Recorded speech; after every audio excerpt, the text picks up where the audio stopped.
Hi ನಮಸ್ತೆ ಎಲ್ರಿಗೂ, welcome back to my YouTube channel. ಎಲ್ಲರೂ ಹೇಗಿದ್ದೀರಾ? ನೀವೆಲ್ಲರೂ ತುಂಬ ಚೆನ್ನಾಗಿದ್ದೀರಾ ಅನ್ಕೊತಾ ಇದ್ದೀನಿ. ಹಾಗೆ ನಾನು ಇವತ್ತು ಡೈಲಿ ಬ್ಲಾಗ್ನ ಮಾಡ್ತಾಯಿದ್ದೀನಿ. ಸೊ ಇವತ್ತು ನನ್ನ ವೆಯ್ಟ್ ಲಾಸ್ ಜರ್ನಿಯಲ್ಲಿ ಡೇ 23. ಸೊ 23 ಡೇಸ್ ಹೆಂಗೆ ಕಂಪ್ಲೀಟ್ ಆಯಿತು ಅನ್ನೋದೇ ಗೊತ್ತಿಲ್ಲ. ಸೊ ಬೇಗ ಹೋಗ್ತಾಯಿದೆ. ಅದ್ರ ಜೊತೆಗೆ ನನ್ನ ಪ್ರೋಸೆಸ್ ಕೂಡ ಬೇಗನೆ ಆಗ್ತಾಯಿದೆ. ಸೊ ಇವತ್ತು ಬೆಳಗ್ಗೆ ಎದ್ದ ತಕ್ಷಣವೇ ಖಾಲಿ ಹೊಟ್ಟೆಗೆ ಅಜ್ವೈನ್ ವಾಟರ್ನ ಕುಡಿದೆ. ಅಜ್ವೈನ ನಾನು ನೈಟೇ ನೆನೆಸಿಟ್ಬಿಟ್ಟು, ಸೊ ಅದನ್ನು ಬಿಸಿ ನೀರಿಗೆ ಹಾಕಿದ್ಬಿಟ್ಟು ಜಸ್ಟ್ ಬಿಸಿ ಮಾಡ್ಕೊಳ್ಳೋದು.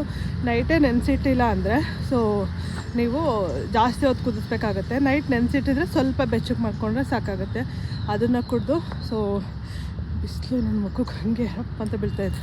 ಸೊ ಅದನ್ನು ಕುಡ್ದಾದ್ಮೇಲೆ ಇಲ್ಲಿ ಮಕ್ಕಳನ್ನೆಲ್ಲ ಮಾಮೂಲಿ ಸ್ಕೂಲಿಗೆ ಕಳಿಸ್ಬಿಟ್ಟು, ಸೊ ಇವಾಗ ಆಲ್ಮೋಸ್ಟು 6K ಸ್ಟೆಪ್ನ ಕಂಪ್ಲೀಟ್ ಮಾಡಿದೆ. ಸೊ ವರ್ಕೌಟು ಕೂಡ ಮುಗೀತು. ರೆಗ್ಯುಲರ್ ನಾನು ಏನು ವರ್ಕೌಟ್ ಮಾಡ್ತೀನೋ ಅದು ಕೂಡ ಇವತ್ತು ಮುಗಿಸ್ಕೊಂಡೆ. ಅಲ್ಲೇನು ವೀಡಿಯೋ ಮಾಡ್ಕೊಳಕ್ಕೆ ಹೋಗಿಲ್ಲ. ಸೊ ನೆನ್ನೆ ಮೊನ್ನೆ ಎಲ್ಲ ಮಾಡಿದ್ನಲ್ವ, ಡೈಲಿ ಅಂದರೆ ನಿಮ್ಗೆ ಯಾವ ಥರ ವರ್ಕೌಟ್ ಬೇಕು ಅಂತ ಮನೆಯಲ್ಲೇ ಮಾಡೋದು ಅಂತ ಗೊತ್ತಾದರೆ ಸೊ ನಾನು ಆ ಥರ ವೀಡಿಯೋಸ್ನ ತೋರಿಸ್ತೀನಿ. ಸೊ ಇವಾಗೆಲ್ಲ ಮುಗೀತು, ಮನೆಗೆ ಹೊರಡ್ತಾ ಇದ್ದೀನಿ. ಬನ್ನಿ ಮನೆಗೆ ಹೋಗ್ಬಿಟ್ಟು ಸಿಗ್ತೀನಿ. ಹಾಗೆ ಹೊಸದಾಗಿ ಯಾರಾದರೂ ನನ್ನ ಚಾನಲ್ನ ನೋಡ್ತಾಯಿದ್ರೆ ಪ್ಲೀಸ್ ಚಾನಲ್ನ ಸಬ್ಸ್ಕ್ರೈಬ್ ಮಾಡಿ ನನಗೆ ಸಪೋರ್ಟ್ ಮಾಡಿ. ಸೊ ಯಾರೆಲ್ಲ ಸಪೋರ್ಟ್ ಮಾಡ್ತಿದ್ದೀರಾ, ಥ್ಯಾಂಕ್ ಯು ಸೋ ಮಚ್. ಹೀಗೆ ಸಪೋರ್ಟ್ ಮಾಡ್ತಾಯಿರಿ. ಸೊ ವಿಡಿಯೋನ ಕೊನೆ ತನಕ ನೋಡಿ. ವಿಡಿಯೋ ಇಷ್ಟ ಆದರೆ ಲೈಕ್ ಮಾಡೋದನ್ನು ಮರಿಬೇಡಿ. ಹಾಗೆ ನಿಮ್ಮ ಫ್ರೆಂಡ್ಸ್ ಆ್ಯಂಡ್ ಫ್ಯಾಮಿಲಿ ಜೊತೆ ಕೂಡ ಈ ವಿಡಿಯೋನ ಶೇರ್ ಮಾಡ್ಕೊಳ್ಳಿ. ಬನ್ನಿ ಇವತ್ತಿನ ವ್ಲಾಗ್ನ ಸ್ಟಾರ್ಟ್ ಮಾಡೋಣ. ವಾಕ್ ಮಾಡ್ಬೇಕಾದ್ರೆ ಕ್ಯೂಟ್ ಸೀನ್ ನೋಡಿದೆ. ಇಲ್ಲಿ ನೋಡ್ತಾ ಇದ್ದೀರಲ್ಲ, ಇಲ್ಲಿ ಹಾರ್ತಾ ಇರೋದು ಬಂದುಬಿಟ್ಟು ಪಿಕಾಕ್ಸು. ಸೊ ನಾನು ಪಿಕಾಕು ಇಲ್ಲಿ ಹತ್ತಿರದಲ್ಲೇ ಇತ್ತು. ಸೊ ನಾನು ನೋಡಿಬಿಟ್ಟು ಪಟ ಅಂತ ಓಡೋಗ್ಬಿಡ್ತು. ಅದಾದಮೇಲೆ ಇದೊಂದು ಗಿಡ ನೋಡಿ ಎಷ್ಟೊಂದು ಪಿಂಕ್ ಫ್ಲವರ್ ಬಿಟ್ಟಿದೆ. ಹಾಗಾಗಿ ಒಂದು ಕ್ಲಿಪ್ಪಿಂಗ್ ತೊಗೊಂಡಿದ್ದೆ. ವಾಕಿಂಗಿಂದ ಬಂದ ತಕ್ಷಣ ನಂಗೆ ಫುಲ್ ಹೊಟ್ಟೆ ಹಸಿವಾಗ್ತಾಯಿದೆ. ಹಾಗಾಗಿ ಇನ್ನು ನಾನು ಬ್ರೇಕ್ಫಾಸ್ಟ್ ಎಲ್ಲ ಪ್ರಿಪೇರ್ ಮಾಡ್ಕೋಬೇಕು. ಮಕ್ಕಳಿಗೆಲ್ಲ ನಾನು ಕ್ಯಾಬೇಜ್ ಫ್ರೈಡ್ ರೈಸ್ನ ಮಾಡಿಕೊಟ್ಟಿದ್ದೆ. ಸೊ ನನಗೆ ಇವಾಗ ಏನಾದರೂ ಮಾಡ್ಕೋಬೇಕು. ಅಲ್ಲಿ ತನಕ ಜಾಸ್ತಿ ಹೊಟ್ಟೆ ಹಸಿವಾಗ್ತಾಯಿದೆ. ಹಾಗಾಗಿ ಒಂದು ಬಾಲ್ ಪಪ್ಪಾಯ ತಿಂತಾಯಿದ್ದೀನಿ. ತಿಂದು ಸ್ವಲ್ಪ ಹೊತ್ತು ಆದಮೇಲೆ ಸ್ವಲ್ಪ ಲೇಟಾಗಿ ಮಾಡ್ಕೊತೀನಿ. ಸೊ ಹಾಗಾಗಿ ಇವಾಗ ಫಸ್ಟ್ ನನ್ನ ಮೇಲಿಂದ ನಾನು ಇದನ್ನು ತೊಗೊಳ್ತಾ ಇದ್ದೀನಿ. ಒಂದು ಬಲ್ ಪಪ್ಪಾಯನ ತಿಂತಾಯಿದ್ದೀನಿ. ಸೊ ಪಪ್ಪಾಯನೂ ಕೂಡ ವೆಯ್ಟ್ ಲಾಸ್ಗೆ ತುಂಬಾ ಒಳ್ಳೆಯದು. ಹಾಗೆಯೇ ಹಾರ್ಮೋನ್ಸ್ ಏನಾದ್ರು ಇಂಬ್ಯಾಲೆನ್ಸ್ ಆಗಿದ್ದರೆ ಅದನ್ನು ರೆಗ್ಯುಲೇಟ್ ಮಾಡೋದಕ್ಕೂ ಕೂಡ ಪಪ್ಪಾಯನ ವೀಕ್ಲಿ 4 ಟೈಮ್ಸ್ ತಿನ್ನೋದು ಒಳ್ಳೆಯದು. ಸೊ ಆದಷ್ಟು ಪಪ್ಪಾಯನ ತಿನ್ನಿ, ಚೆನ್ನಾಗಿ ಸ್ಕಿನ್ ಹೆಲ್ತು, ಹೇರ್ ಹೆಲ್ತ್ ಎಲ್ಲ ತುಂಬ ಚೆನ್ನಾಗಾಗುತ್ತೆ. ಸೊ ಈ ಬೇಸಿಗೆಯಲ್ಲಿ ಚೆನ್ನಾಗಿರೋ ಸ್ವೀಟ್ ಪಪ್ಪಾಯ ಸಿಗುತ್ತೆ. ಒಳ್ಳೆ ಕಲರ್ ಹೆಂಗಿದೆಯೋ ಅಷ್ಟೇ ಸ್ವೀಟ್ ಇದೆ. ಸೊ ತುಂಬ ಚೆನ್ನಾಗಿದೆ. ನಾನು ಕಟ್ ಮಾಡಿದ್ದೆ ಒಂದು ಹಣ್ಣು. ನಮ್ಮನೆ ಪಪ್ಪಾಯ ನಾನು ಅದೇ ಇಷ್ಟೇ. ಬಾಸು ತಿಂತಿದ್ದ, ಇವಾಗ ಯಾಕೋ ಅವನು ಅಷ್ಟು ತಿಂತಾಯಿಲ್ಲ. ಹಾಗಾಗಿ ನಾವೇ ಖಾಲಿ ಮಾಡಬೇಕು ಫುಲ್ ಹಣ್ಣುಗಳನ್ನ. Hi, welcome back. ಸೊ ಇವಾಗ ಮಧ್ಯಾಹ್ನದಿಂದ ಮತ್ತೆ ವಿಡಿಯೋನ ಕಂಟಿನ್ಯೂ ಮಾಡ್ತಾ ಇದ್ದೀನಿ. ಸೊ ಇವತ್ತು ನಾನು ಊಟಕ್ಕೆ ಸಾಂಬಾರು ಮಾಡೋದಕ್ಕೆ ಅಂತ ಸೋರೆಕಾಯಿ ತಗೊಂಡಿದ್ದೀನಿ. ಸೋರೆಕಾಯಿ ಹುಳಿ, ಮಜ್ಜಿಗೆ ಹುಳಿನ ಮಾಡೋಣ ಅಂತ. ಇದನ್ನ ಅಕ್ಕ ಮನೆಗೆ ಹೋಗಿದ್ನಲ್ಲ ನೆನ್ನೆ, ಅವ್ರು ಕೊಟ್ಟಿದ್ರು. ಅವರೆಲ್ಲ ಊರಿಂದ ತಗೊಬಂದಿದ್ರು ಅಂತೆ. ಹಾಗಾಗಿ ಇದನ್ನ ಯೂಸ್ ಮಾಡ್ಕೊಂಡು ಇವಾಗ ಪಲ್ಯ ಹಾಗೇನೆ ಮಜ್ಜಿಗೆ ಹುಳಿ. ನಮಗೆ ಮಜ್ಜಿಗೆ ಹುಳಿ ಅಂದರೆ ಸಖತ್ ಇಷ್ಟ. ಅದರಲ್ಲೂ ಈ ಸಮ್ಮರಲ್ಲಿ ಮಜ್ಜಿಗೆ ಹುಳಿ ಜೊತೆ ಅನ್ನ ಮತ್ತು ತುಪ್ಪ ಇದ್ರೆ ಅಂತೂ ಏನೂ ಬೇಡ ಅಂತಲೇ ಹೇಳ್ಬೋದು. ಅಷ್ಟು ಟೇಸ್ಟಿ ಆಗಿರುತ್ತೆ. ಆ ಮಜ್ಜಿಗೆ ಹುಳಿ ಹೇಗೆ ಮಾಡ್ಕೊಳ್ಳೋದು ಅಂತ ಇವತ್ತು ನಿಮಗೂ ಕೂಡ ತೋರಿಸ್ತೀನಿ. ಸಿಂಪಲ್, ಒಂದು 5 ನಿಮಿಷದಲ್ಲಿ ಸಾಂಬಾರು ರೆಡಿನೇ ಆಗೋಗ್ಬಿಡುತ್ತೆ. ಆ ಥರ ಈಸಿ ಸಾಂಬಾರು, ತುಂಬ ಟೇಸ್ಟಿ ಆಗಿರುತ್ತೆ. ಹಾಗಾಗಿ ರೆಸಿಪಿನೂ ಕೂಡ ನಿಮ್ಮ ಜೊತೆ ಶೇರ್ ಮಾಡ್ಕೊಳ್ಳೋಣ ಅಂತ ವಿಡಿಯೋನ ಸ್ಟಾರ್ಟ್ ಮಾಡಿದ್ದೀನಿ. ಬನ್ನಿ, ಸೂಪರ್. ಸೊ ಇವಾಗ ಮಜ್ಜಿಗೆ ಹುಳಿ ಮಾಡ್ಕೊಳ್ಳೋಕ್ಕೆ ಎಲ್ಲ ರೆಡಿ ಮಾಡಿಕೊಂಡು ಮತ್ತೆ ನಾನು ನಿಮಗೆ ಸಿಗ್ತೀನಿ. ಸೋರೆಕಾಯಿ ಎಲ್ಲ ನಾನು ಇಲ್ಲಿ ಒಟ್ಟಿಗೆ ಕಟ್ ಮಾಡಿಕೊಂಡೆ. ಏಕೆಂದರೆ ಸ್ಟೀಮ್ ಮಾಡಿದರೆ ನನಗೆ ಪಲ್ಯಕ್ಕೆ ಸಾಂಬಾರಿಗೆ ಎರಡಕ್ಕೂ ಡಿವೈಡ್ ಮಾಡ್ಕೋಬೋದು. ಹಾಗಾಗಿ ಸ್ಟೀಮ್ ಮಾಡ್ಕೊಳ್ಳೋಣ ಅಂದ್ಬಿಟ್ಟು ಒಂದೇ ಸಲ ಎಲ್ಲ ಕಟ್ ಮಾಡಿಕೊಂಡು ಸ್ಟೀಮರಲ್ಲಿ ಹಾಕ್ತಾಯಿದ್ದೀನಿ. ಸೊ ನಾನು ಹೇಳ್ದಂಗೆ ನನ್ನ ಅಡುಗೆ ಸ್ವಲ್ಪ ಈಸಿ ಆಗಿದೆ ಅಂತಲೇ ಹೇಳ್ಬೋದು. ಇವಾಗ ನಾನು ಅದನ್ನು ಸಪ್ರೇಟಾಗಿ ಪಲ್ಯಕ್ಕೆ ಒಂದು ಕಡೆ ಮಾಡಿಕೊಂಡು ಒಂದು ಕಡೆ ಸಾಂಬಾರಿಗೆ ಬೇಯಿಸ್ಕೊಂಡು ಅದು ಎರಡೆರಡು ಕೆಲಸ ಆಗಿಬಿಡುತ್ತೆ. ಸ್ಟೀಮರಿಂದ ಏನಾಗುತ್ತೆ, ಒಂದೇ ಇದರಲ್ಲೇ ನೀಟಾಗಿ ಕುಕ್ ಆಗಿರುತ್ತೆ. ಅದನ್ನು ತೆಗೆದು ನಾನು ಲೈಕ್ ಪಲ್ಯಕ್ಕೆ ಸ್ವಲ್ಪ ಯೂಸ್ ಮಾಡ್ಕೊತೀನಿ, ಸಾಂಬಾರಿಗೆ ಸ್ವಲ್ಪ ಯೂಸ್ ಮಾಡ್ಕೊತೀನಿ. ಹಾಗೆ ನಾನು ಇವತ್ತು ಕೋಕೋನಟ್ ಶೇಕ್ ಮಾಡೋಣ ಅಂದ್ಬಿಟ್ಟು ಸೊ ಟ್ರೈ ಮಾಡಿದೆ ಫಸ್ಟ್ ಟೈಮು. ನೋಡಿದ್ದೆ ತುಂಬ ವೀಡಿಯೋಸು. ಸೊ ಹಾಗಾಗಿ ನಾನು ಕೂಡ ಟ್ರೈ ಮಾಡೋಣ ಅಂತ ಮಾಡಿದೆ. ವಾವ್, ಸಖತ್ತಾಗಿ ಬಂದಿತ್ತು. ಟೇಸ್ಟ್ ಅಂತೂ ನೆಕ್ಸ್ಟ್ ಲೆವೆಲ್ ಅಂತಲೇ ಹೇಳ್ಬೋದು. ಇದೊಂಥರ ಈ ಕೋಕೋನಟ್ ಶೇಕ್ನ ಯಾವುದು ಬೀಟ್ ಮಾಡೋಕ್ಕಾಗಲ್ಲ ಜ್ಯೂಸು. ಅದಕ್ಕೆ ನಾನು ಒಂದು 15 ನಿಮಿಷದ ಮುಂಚೆನೇ ಸಬ್ಜಾ ಸೀಡ್ಸ್ನ ನೆನೆಸಿಟ್ಟಿದ್ದೆ. ಸಬ್ಜಾ ಸೀಡ್ಸ್ ಹಾಕ್ಬಿಟ್ಟು ಮಿಕ್ಸ್ ಮಾಡಿಬಿಟ್ಟು ನಮ್ಮ ಮನೆಗೆ ಕೊಟ್ಟೆ. ಕೋಕೋನಟ್ ಜ್ಯೂಸ್ ಮಾಡಿದ್ದೀನಿ, ಅಂದರೆ ಎಳ್ನೀರ್ದು juice. So first time try ಮಾಡಿರೋದು, ಹಾಗಾಗಿ ರೆಸಿಪಿ ಶೇರ್ ಮಾಡ್ಕೊಂಡಿಲ್ಲ. ಸೊ ಇದೇನಾದ್ರು ಚೆನ್ನಾಗಿ ಬಂದಿದೆ ಅಂತ ಹೇಳಿದ್ರೆ ಖಂಡಿತ ನಿಮಗೆ ಶೇರ್ ಮಾಡ್ಕೊತೀನಿ. ಸೊ ಅನಿಗೋಸ್ಕರ, ಅನಿ ಇವಾಗ ತಾನೇ ಮನೆ ಹತ್ರ ಹೋಗ್ಬಿಟ್ಟು ಬಿಸಿಲಲ್ಲಿ ಸುಸ್ತಾಗಿ ಬಂದಿದ್ದಾರೆ, ಹಾಗಾಗಿ ಅವ್ರಿಗೆ ನಾನು ಎಳ್ನೀರು ತಗೊಬಂದಿದ್ದೆ ನಾನು. ಅದರಿಂದ ಇವತ್ತು ಸ್ಪೆಷಲ್ ಜ್ಯೂಸ್ ಮಾಡ್ಕೊಂಡಿದ್ದೀನಿ. ಕುಡಿದ್ಬಿಟ್ಟು ಹೇಳಿ ಹೆಂಗಿದೆ ಅಂತ. ಸೊ ಎಕ್ಸ್ಪೆರಿಮೆಂಟ್ ಬಂದ್ಮೇಲೆ ಕುಡಿದ್ ನೋಡಿ ಏನಾದ್ರು ಚೆನ್ನಾಗಿದೆ ಅಂದ್ರೆ ಅದನ್ನ ಬೇರೆಯವ್ರನ್ನ ಪ್ರಯೋಗ ಮಾಡ್ಕೊಳ್ಳಿ ಅಂತ ಹೇಳೋದು. ಅದಕ್ಕೆ ಕರೆಕ್ಟಾಗಿ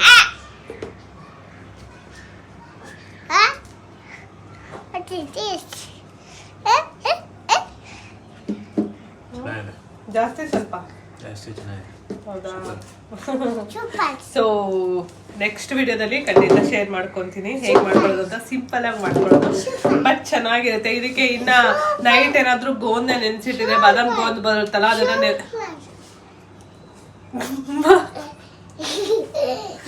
ಬಾದಾಮ್ ಗೋಂದ್ ಬರುತ್ತಲ್ಲ ಅದನ್ನ ನೆನ್ಸಿಟ್ಕೊಂಡು, ಸೊ ಅದನ್ನು ಕೂಡ ಹಾಕೊಂಡ್ರೆ ತುಂಬಾ ಚೆನ್ನಾಗಿರುತ್ತೆ. ಈ ಬೇಸಿಗೆಗೆ ಈ ತರದ್ದೆಲ್ಲ ಜ್ಯೂಸಸ್ ಇರಬೇಕು.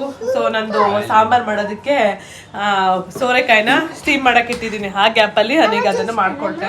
ಸಾಂಬಾರ್ ಮಾಡೋದಕ್ಕೆ ಇಲ್ಲಿ ಫಸ್ಟ್ ನಾನು ಮಸಾಲಾನ ರೆಡಿ ಮಾಡ್ಕೊತಾ ಇದ್ದೀನಿ. ಮಸಾಲಾಗೆ ತೆಂಗಿನಕಾಯಿ ಹಾಕೊತಾ ಇದ್ದೀನಿ. ಇಲ್ಲೊಂದು 1/4 ಹೋಳಷ್ಟು ತೆಂಗಿನಕಾಯಿ ತೊಗೊಂಡಿದ್ದೀನಿ. ಪೀಸಾಗಿ ಕಟ್ ಮಾಡ್ಕೊಂಡಿದ್ದೀನಿ. ಅದ್ರ ಜೊತೆಗೆ 1 ಗೆಡ್ಡೆಯಷ್ಟು ಬೆಳ್ಳುಳ್ಳಿ ಕೂಡ ತೊಗೊಂಡಿದ್ದೀನಿ. ಹಾಗೆ 1 ಟೇಬಲ್ ಸ್ಪೂನು ಜೀರಿಗೆ. ಸೊ ಹಾಗೆಯೇ ಖಾರಕ್ಕೆ ತಕ್ಕಷ್ಟು ಹಸಿರು ಮೆಣಸಿನ್ಕಾಯಿ ಮತ್ತು ಇದಕ್ಕೆ ಕೊತ್ತಂಬರಿ ಸೊಪ್ಪು ಸೊ ಹಾಕ್ಕೊಂಡು, ಹಾಗೆಯೇ 2 ಸ್ಪೂನು ಧನಿಯಾ ಪೌಡ್ರು, ಅಂದರೆ ಪ್ಯೂರ್ ಧನಿಯಾ, ಯಾವುದು ಮಸಾಲ ಮಿಕ್ಸ್ ಇರಲ್ವಲ್ಲ ಆ ಥರ ಪ್ಯೂರ್ ಧನಿಯಾನ ಹಾಕ್ಕೊಂಡು ಸೊ ಗ್ರೈಂಡ್ ಮಾಡಿಕೊಂಡ್ರೆ ಮಸಾಲ ರೆಡಿ ಆಗುತ್ತೆ. ಸೊ ಧನಿಯಾ ಆಪ್ಷನಲ್, ನೀವು ಬೇಕಾದರೆ ಹಾಕ್ಕೋಬೋದು, ಇಲ್ಲಾಂದರೆ ಸ್ಕಿಪ್ ಮಾಡ್ಬೋದು. ಅಷ್ಟೊತ್ತಿಗೆ ನೋಡ್ತಾ ಇರ್ಬೋದು ಇಲ್ಲಿ ನೀಟಾಗಿ ಎಲ್ಲ ಸ್ಟೀಮ್ ಆಗಿತ್ತು. ಫಸ್ಟ್ ಇವಾಗ ಸಾಂಬಾರು ಮಾಡ್ಕೊಳ್ಳೋಣ ಅಂತ ಒಂದು ಸ್ವಲ್ಪ ಆಯಿಲ್ ಹಾಕ್ಕೊಂಡು ಮಾಮೂಲಿ ಕರಿಬೇವು ಸಾಸಿವೆ ಎಲ್ಲ ಹಾಕ್ಕೊಂಡು ಫ್ರೈ ಮಾಡ್ಕೊತಾ ಇದ್ದೀನಿ. ಸೊ ಇದಕ್ಕೆ ಬೇಕಾದರೆ ನೀವು ಆನಿಯನ್ ಕೂಡ ಕಟ್ ಮಾಡಿ ಹಾಕ್ಕೊಂಡ್ರೆ ಚೆನ್ನಾಗಿರುತ್ತೆ. ಸಾಂಬಾರಲ್ಲಿ ಬಾಯಿಗೆ ಸಿಗ್ತಾ ಇರುತ್ತೆ, ಚೆನ್ನಾಗಿ ಅನಿಸುತ್ತೆ. ಬಟ್ ನಾನೇನು ಹಾಕ್ಕೊಳ್ಳಲ್ಲ. ಸೊ ಇಷ್ಟೇ ಸಾಕಾಗಿರುತ್ತೆ. ಇದ್ರ ಜೊತೆಗೆ ಇವಾಗ ರುಬ್ಬಿದ್ದೀನಲ್ವ ಆ ಮಸಾಲನ ಹಾಕ್ಕೊಂಡು, ಏನು ಹಸಿ ವಾಸನೆ ಆ ಥರ ಏನಿಲ್ಲ. ಇದು ಜಸ್ಟ್ ಹಾಗೆ ಮಿಕ್ಸ್ ಮಾಡಿಕೊಂಡು ಸೊ ಎಷ್ಟು ನೀರು ಬೇಕೋ ಅಷ್ಟು ಆ್ಯಡ್ ಮಾಡ್ಕೊಳ್ಳೋದು. ಮತ್ತು ಇವಾಗಲೇ ಜಾಸ್ತಿ ವಾಟರ್ನ ಆ್ಯಡ್ ಮಾಡೋ ಹಾಗಿಲ್ಲ. ಏನಕ್ಕೆ ಅಂದರೆ ಮತ್ತೆ ನಾವು ಮೊಸರೆಲ್ಲ ಹಾಕ್ತೀವಲ್ಲ ತುಂಬ ನೀರಾಗುತ್ತೆ. ಮೊಸರು ಈ ಮಜ್ಜಿಗೆ ಹುಳಿ ಸ್ವಲ್ಪ ಗಟ್ಟಿಯಾಗಿದ್ರೇ ಟೇಸ್ಟಿಯಾಗಿ ತುಂಬ ಚೆನ್ನಾಗಿರುತ್ತೆ. ಮುದ್ದೆ ತಿನ್ನೋದಕ್ಕೆ ಇದಕ್ಕೆಲ್ಲ ತುಂಬ ಟೇಸ್ಟಿಯಾಗಿರುತ್ತೆ. ತುಂಬ ತೆಳ್ಳಗಿದ್ರೆ ಅದು ಅನ್ನಕ್ಕೂ ಅಂಟಲ್ಲ ಸಾಂಬಾರ್ಗೂ ಅಂಟಲ್ಲ, ಹಂಗಾಗ್ಬಿಡುತ್ತೆ. ಹಾಗಾಗಿ ಒಂದು ಸ್ವಲ್ಪ ಅಷ್ಟೇ ಇವಾಗ ನೀರನ್ನ ಹಾಕ್ಕೊಂಡು ಸೊ ಒಂದು ಕುದೀಲಿ ಅಂದ್ಬಿಟ್ಟು, ಯಾಕೆಂದರೆ ಆಲ್ರೆಡಿ ನಮ್ಮ ಸೋರೆಕಾಯಿ ಬೆಂದಿದೆಯಲ್ವ, ಇವಾಗೇ ನಾನು ಜಾಸ್ತಿ ಬೇಯಿಸೋದು ಬೇಕಾಗಿರಲ್ಲ. ಸೊ ಫಸ್ಟು ಸ್ವಲ್ಪ ಏನು ಮಸಾಲ ರುಬ್ಬಿದ್ದೀವಲ್ಲ ಇದೊಂದು ಸ್ವಲ್ಪ ಖಾರ ಎಲ್ಲ ಬೇಯ್ಕೊಳ್ಳಿ ಅಂದ್ಬಿಟ್ಟು ಒಂದು ಕುದಿಸಿದೆ. ಅದಾದಮೇಲೆ ಸೊ ಸೋರೆಕಾಯಿ ಕೂಡ ಹಾಕ್ಕೊಂಡೆ. ಅದು ಕ್ಲಿಪ್ಪಿಂಗ್ ಮಿಸ್ ಆಗಿದೆ. ಸೋರೆಕಾಯಿ ಹಾಕ್ಕೊಂಡು ಸೊ ಸ್ಟವ್ ಆಫ್ ಮಾಡಿಬಿಡೋದು, ಅಂದರೆ ಬೆಂದಿರುತ್ತಲ್ವ ಆಲ್ರೆಡಿ. ಆಮೇಲೆ ಇಲ್ಲಿ ನಾನು ಮೊಸರು ತೊಗೊಂಡಿದ್ದೀನಿ. ಸೊ ನಂದಿನಿ ಕರ್ಡ್ ತೊಗೊಂಡು ಸೊ ಕರ್ಡನ್ನ ನೀಟಾಗಿ ಬೀಟ್ ಮಾಡ್ಕೋಬೇಕು. ಸೊ ಅದು ಲಮ್ಸ್ ಏನೂ ಇರಬಾರ್ದು. ಮತ್ತು ಅಲ್ಲಿ ಮೊಸರು ಸ್ವಲ್ಪ ಗಡ್ಡಿಗೆ ಥರ ಇರುತ್ತಲ್ಲ ಆ ಥರ ಏನೂ ಇರಬಾರ್ದು. ನೀಟಾಗಿ ನಿಮ್ಮ ಹತ್ರ ಏನಾದ್ರು ಈ ಮಿಕ್ಸರ್ ಎಲ್ಲ ಬರುತ್ತಲ್ಲ ಆ ಥರದ್ದೆಲ್ಲ ಇದ್ದರೆ ಮಾಡ್ಕೊಬೋದು. ಇಲ್ಲಾಂದರೆ ಒಂದು ಫೋರ್ಕ್ ತೊಗೊಂಡು ಒಂದು 2 ನಿಮಿಷ ಆ ಕಡೆ ಈ ಕಡೆ ಫುಲ್ ಈ ಥರ ಮಾಡಿದರೆ ಫುಲ್ಲು ಸಾಫ್ಟ್ ಕ್ರೀಮ್ ಥರ ಬರುತ್ತೆ. ಆವಾಗ ಟೇಸ್ಟ್ ಕೂಡ ಚೆನ್ನಾಗಿರುತ್ತೆ. ಇಲ್ಲಾಂದರೆ ಮಜ್ಜಿಗೆ ಸಾಂಬಾರಿಗೆ ನೀವು ಡೈರೆಕ್ಟಾಗಿ ಹಾಗೆ ಹಾಕಿದ್ದೀರಾ ಅಂದರೆ ಫುಲ್ಲು ಒಂಥರ ಒಡ್ಕೊಡೋಗ್ತಾರ, ಚೆನ್ನಾಗಿರಲ್ಲ, ಅದ್ರದ್ದು ಇಷ್ಟನೇ ಆಗಲ್ಲ. ಬಟ್ ಈ ಥರ ಮಾಡೋದ್ರಿಂದ ತುಂಬ ಚೆನ್ನಾಗಿ ಬರುತ್ತೆ ಸಾಂಬಾರು, ಒಂಥರ ತಿಕ್ಕಾಗಿ ಚೆನ್ನಾಗಿ ಕಾಣಿಸ್ತಿರುತ್ತೆ. ಅಷ್ಟೊತ್ತಿಗೆ ಆಲ್ರೆಡಿ ಎಲ್ಲ ಫುಲ್ಲು ಮಸಾಲೆ ಎಲ್ಲ ಫುಲ್ ಬೆಂದು ನಾನು ಇದು ಹಾಕಿದ್ನಲ್ಲ ಅದು ಕೂಡ ನೀಟಾಗಿ ಬೆಂದಿತ್ತು. ಹಾಗೆ ನಾನು ಉಪ್ಪು ಹಾಕ್ಕೊಂಡಿದ್ದು ಕೂಡ ಅದು ಮಿಸ್ ಆಗಿದೆ ಕ್ಲಿಪ್ಪಿಂಗ್ಸು. ನಾನು ಸಾಲ್ಟ್ ಕೂಡ ಹಾಕ್ಕೊಂಡಿದ್ದೆ ಆವಾಗಲೇ, ಈ ಸೋರೆಕಾಯಿ ಹಾಕ್ಕೊಂಡಲ್ಲ ಆವಾಗಲೇ ಸಾಲ್ಟ್ ಕೂಡ ಹಾಕ್ಕೊಂಡಿದ್ದೆ. ಸೊ ಇವಾಗ ಸ್ಟವ್ ಆಫ್ ಮಾಡಿ ಒಂದು 10 ನಿಮಿಷ ಅದು ಸ್ವಲ್ಪ ತಣ್ಣಗಾದ್ಮೇಲೆ, ಅಂದರೆ ಸ್ವಲ್ಪ ಬಿಸಿ ಇರುತ್ತೆ, ಅಂದರೆ ಕಂಪ್ಲೀಟ್ ತಣ್ಣಗಾದಾಗ ಬೇಕಾದರೂ ಹಾಕ್ಕೋಬೋದು, ಇಲ್ಲಾಂದರೆ ಸ್ವಲ್ಪ ಬಿಸಿ ಇದ್ದಾಗ ಕೂಡ ಹಾಕ್ಕೋಬೋದು. ಈ ಅನ್ನಕ್ಕೆಲ್ಲ ತಿಂತೀವಿ ಅಂದಾಗ ಸ್ವಲ್ಪ ಬಿಸಿ ಇದ್ರೇ ಚೆನ್ನಾಗಿರುತ್ತೆ. ಮೊಸರನ್ನ ಮಿಕ್ಸ್ ಮಾಡೋದಷ್ಟೇ.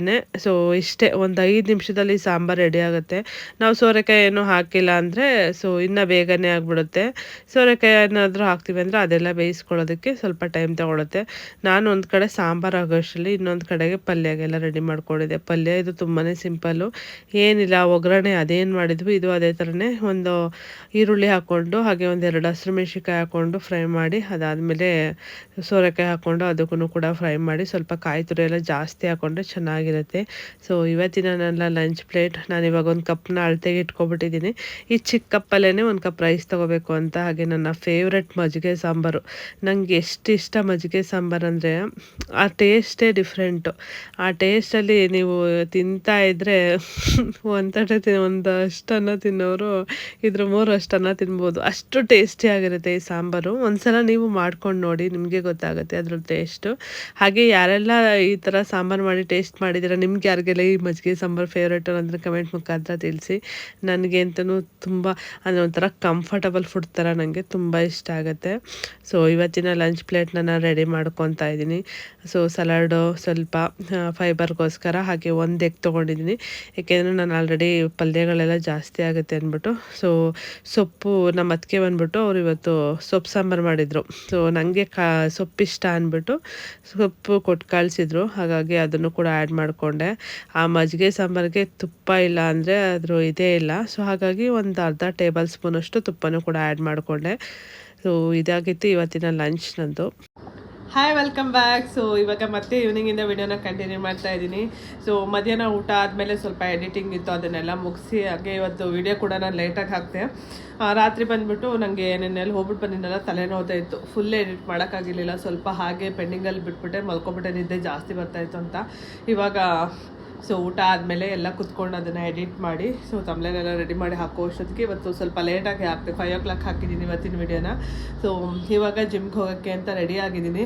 ಹಾಗೆ ಇವತ್ತು ಜಿಮ್ಮಲ್ಲಿ ನಂದು ಫುಲ್ ವರ್ಕೌಟ್ ತೋರ್ಸೋಣ ಅಂದ್ಕೊಂಡಿದ್ದೀನಿ. ಸೊ ನಾನೇನೆಲ್ಲ ಮಾಡ್ತೀನಿ ಇವತ್ತು ಜಿಮ್ಮಲ್ಲಿ ಅಂತ. ಇವತ್ತು ನಮ್ಮ ಥೈಸ್ ವರ್ಕೌಟ್ ಇದೆ, ನನ್ನ ಫೇವ್ರೇಟ್ ವರ್ಕೌಟು. ಹಾಗಾಗಿ ಅದನ್ನು ಫುಲ್ಲು ನಿಮ್ಮ ಜೊತೆ ಇವತ್ತು ಯಾವ್ಯಾವ ವರ್ಕೌಟ್ನ ಮಾಡ್ತೀನಿ ಅನ್ನೋದನ್ನು ಶೇರ್ ಮಾಡ್ಕೊತೀನಿ. ಇವಾಗ ರೆಡಿ ಆಗಿದ್ದೀನಿ ಹೊರಡೋದಕ್ಕೆ. ಕ್ಯೂಟಿ ಬಾಸ್ ಅವರೆಲ್ಲ ಬರಲಿ ಅಂತ ವೆಯ್ಟ್ ಮಾಡ್ತಾಯಿದ್ದೆ. ಅವರು ಕೂಡ ಟ್ಯೂಷನಿಂದ ಎಲ್ಲ ಬಂದಾಯಿತು. ಸೊ ಇವಾಗ ಬನ್ನಿ ಜಿಮ್ಗೆ ಹೋಗ್ಬಿಟ್ಟು ಮತ್ತೆ ನಾನು ಸಿಗ್ತೀನಿ ನಿಮಗೆ.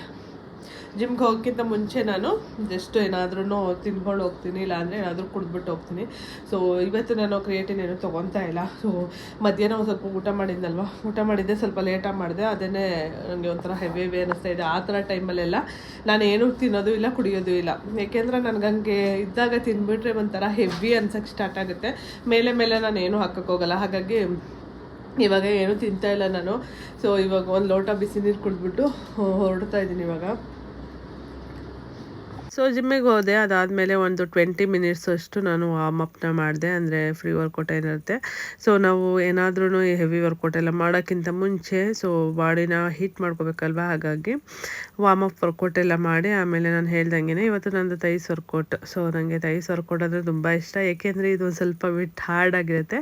ಸೊ ಅದಕ್ಕೆ ನಂಗೆ ಜಾಸ್ತಿ ಇಷ್ಟ ಆಗುತ್ತೆ. ಇದನ್ನು ಮಾಡಿದಾಗ ನಿಮಗೆ ಫುಲ್ಲು ಆ ಫೀಲ್ ಆಗುತ್ತೆ, ಮಜಲೆಲ್ಲ ಫೀಲ್ ಆಗಬೇಕಾದ್ರೆ ಪೇಯ್ನಿಗೆಲ್ಲ ಒಂಥರ ಚೆನ್ನಾಗಿ ಅನಿಸುತ್ತೆ. ಸೊ ಹಾಗಾಗಿ ನನ್ನ ಫೇವ್ರೇಟ್ ವರ್ಕೌಟ್ ಅಂತಲೇ ಹೇಳ್ಬೋದು. ಸೊ ನಾನಿಲ್ಲಿ ಎಲ್ಲ ಅಷ್ಟೇ ಒಂದು 15 rep, ಇದು ಬಂದ್ಬಿಟ್ಟು 5 set ಇರುತ್ತೆ ಒಂದು ವರ್ಕೌಟ್ ಬಂದು. ಸೊ ಇವಾಗ ನಂದು ಡಬಲ್ ವರ್ಕೌಟ್ ನಡೀತಾ ಇದೆ. ಹಾಗಾಗಿ ಇವತ್ತು ನಂದು ಏನು ಥೈಸು ಮತ್ತು ಶೋಲ್ಡರ್ ವರ್ಕೌಟ್ ಇರುತ್ತೆ. ಫಸ್ಟ್ rep ಬಂದ್ಬಿಟ್ಟು ಥೈಸ್ ವರ್ಕೌಟ್ ಇತ್ತು. ಹಾಗಾಗಿ ಥೈಸ್ ವರ್ಕೌಟಲ್ಲಿ 3 ವೇರಿಯನ್ಸ್ನ ಮಾಡಿದೆ. ಅದರಲ್ಲಿ 3 ವೇರಿಯನ್ಸ್ 5 set ಇರುತ್ತೆ. ಸೊ ಇವಾಗ ಈ ರಾಡ್ ಸಿಟಪ್ಸ್ ಏನಿದೆ ಇದನ್ನೇ ನಾನು ಆಲ್ಮೋಸ್ಟು ಒಂದೇ ವೇರಿಯನ್ಸ್ ಬಂದ್ಬಿಟ್ಟು 5 set ಇರುತ್ತೆ. ಸೊ ಅದಾದಮೇಲೆ ನೆಕ್ಸ್ಟು ಲೆಗ್ ಎಕ್ಸ್ಟೆನ್ಷನ್ ಇರುತ್ತೆ. ಸೊ ಇದು ನನಗೆ ವರ್ಕೌಟ್ದು ಅಷ್ಟೊಂದು ಹೆಸರುಗಳೆಲ್ಲ ಅಷ್ಟು ಗೊತ್ತಿಲ್ಲ, ಬಟ್ ಹೇಗೆ ಮಾಡೋದು, ಯಾವುದಕ್ಕೆ ಯಾವುದನ್ನು ಮಾಡಬೇಕು ಇದೆಲ್ಲ ಕಂಪ್ಲೀಟಾಗಿ ಗೊತ್ತಿದೆ. ಬಟ್ ಆದರೆ ಹೆಸರುಗಳು ಮಾತ್ರ ನಾನು ತಿಳ್ಕೊಳ್ಳೋಕ್ಕೆ ಹೋಗಿಲ್ಲ. ನಮ್ಮ ಸರ್ನ ಕೇಳಿದ್ರೆ ನಮ್ಮ ಜಿಮ್ ಮಾಸ್ಟ್ರು ಏನು ವರ್ಕೌಟ್ ಇವತ್ತು ಅಂದಾಗ ವರ್ಕೌಟ್ ನೇಮ್ ಎಲ್ಲ ಹೇಳ್ತೀನಿ. ಬಟ್ ಅದನ್ನು ಅಂದರೆ ಆ ಮೇಯ್ನ್ ಏನೇನು ಹೆಸರಿರುತ್ತೆ ಅವೆಲ್ಲ ನನಗೆ ಅಷ್ಟೊಂದು ಗೊತ್ತಿಲ್ಲ, ಚಿಕ್ಕ ಪುಟ್ಟದ್ದು ಗೊತ್ತು ಅಷ್ಟೇ. ನನಗೇನು ಬೇಕಾಗಿರೋದು, ನನಗೆ ಯಾವ ವರ್ಕೌಟ್ ಮಾಡಬೇಕು ಅಂತ ಗೊತ್ತು. ಸೊ ಯಾವುದನ್ನು ಹೇಳ್ಕೊಡ್ತಾರೆ ಅದು ನೀಟಾಗಿ ಮಾಡ್ತೀನಿ. ಹಾಗೆ ಆ ವರ್ಕೌಟಿಂದ ಏನೇನೆಲ್ಲ ಯೂಸ್ ಆಗುತ್ತೆ, ಏನು ನನಗೆ ಬೆನಿಫಿಟ್ ಆಗುತ್ತೆ ಅನ್ನೋದೆಲ್ಲ ಚೆನ್ನಾಗಿ ಗೊತ್ತು. ಬಟ್ ಆ ವರ್ಕೌಟ್ ನೇಮ್ಗಳನ್ನ ನಾನು ನೆನಪಲ್ಲಿ ಇಟ್ಕೊಳ್ಳಲ್ಲ, ನಂಗೆ ಮರ್ತು ಹೋಗ್ಬಿಡುತ್ತೆ ಬೇಗ. ಸೊ ಅದಕ್ಕೆ ನಾನು ನೋಡಿ ಇಲ್ಲಿ ನನಗೂ ಹೇಳೋಕ್ಕಾಗಲ್ಲ, ಇದು ಮಾತ್ರ ಚೆನ್ನಾಗಿ ಗೊತ್ತು. ಅದಾದಮೇಲೆ ಸೊ ಥೈಸ್ ಎಲ್ಲ ಮುಗಿಸ್ಬಿಟ್ಟು ನೆಕ್ಸ್ಟು ಶೋಲ್ಡರ್ ವರ್ಕೌಟ್ನ ಮಾಡ್ಕೊತಾ ಇದ್ದೀನಿ. ಥೈಸಲ್ಲಿ ಇನ್ನೂ 2 ವೇರಿಯನ್ಸ್ ಇತ್ತು, ಅದನ್ನು ನಾನೇನು ಕ್ಲಿಪ್ಪಿಂಗ್ ತೊಗೊಂಡಿರಲಿಲ್ಲ. ಸೊ ಅದಾದಮೇಲೆ ನಂದು ಶೋಲ್ಡರ್ ವರ್ಕೌಟ್ನ ಸ್ಟಾರ್ಟ್ ಮಾಡಿದೆ. ಶೋಲ್ಡರ್ ವರ್ಕೌಟು ಅಷ್ಟೇ, ಇದು ಕೂಡ ನನಗೆ ತುಂಬಾ ಇಷ್ಟ ಆಗುತ್ತೆ. ಸೊ ಶೋಲ್ಡರ್ ವರ್ಕೌಟಲ್ಲೂ ಸೇಮ್ ಇದು ನಾನು ಇವಾಗ ಥೈಸ್ 5 ವೇರಿಯನ್ಸ್ 5 ಸೆಟ್ ಮಾಡಿದ್ನಲ್ವ, ಇದೆಲ್ಲ ಬಂದ್ಬಿಟ್ಟು ಇವಾಗ 3 ಸೆಟ್ ಅಷ್ಟೇ. ಸೊ ಅದನ್ನೆಲ್ಲ ಮಾಡಿ ಮುಗಿಸಿ ಮನೆಗೆ ಬಂದೆ. ಸೊ ಆಲ್ಮೋಸ್ಟ್ 1.5 ಅವರ್ ವರ್ಕೌಟ್ ಮಾಡಿ ಮನೆಗೆ ಬಂದು ನಾನು ಆಲ್ರೆಡಿ ಮಧ್ಯಾಹ್ನ ನನಗೆ ಊಟ ಸ್ವಲ್ಪ ಜಾಸ್ತಿ ಆಯಿತು ಅನ್ನಿಸ್ತು. ಸೊ ಹೊಟ್ಟೆ ಹಸಿವು ನಂಗೆ ಆಗಿರಲಿಲ್ಲ. ಹಾಗಾಗಿ ನನಗೆ ಹೊಟ್ಟೆ ಹಸಿವು ಆಗಿಲ್ಲ ಅಂದಾಗ ಮೇಲೆ ಫುಡ್ ಕೊಡೋಕ್ಕೆ ನನಗೆ ಆಗಲ್ಲ, ಒಂಥರ ನನಗೆ ಅನ್ಕಂಫರ್ಟಬಲ್ ಫೀಲ್ ಜಾಸ್ತಿ ಆಗುತ್ತೆ. ಹಾಗಾಗಿ ಒಂದು ಎಗ್ಗು ಪಲ್ಯನೇ ಇತ್ತು, ಅದನ್ನೇ ತಿಂದೆ.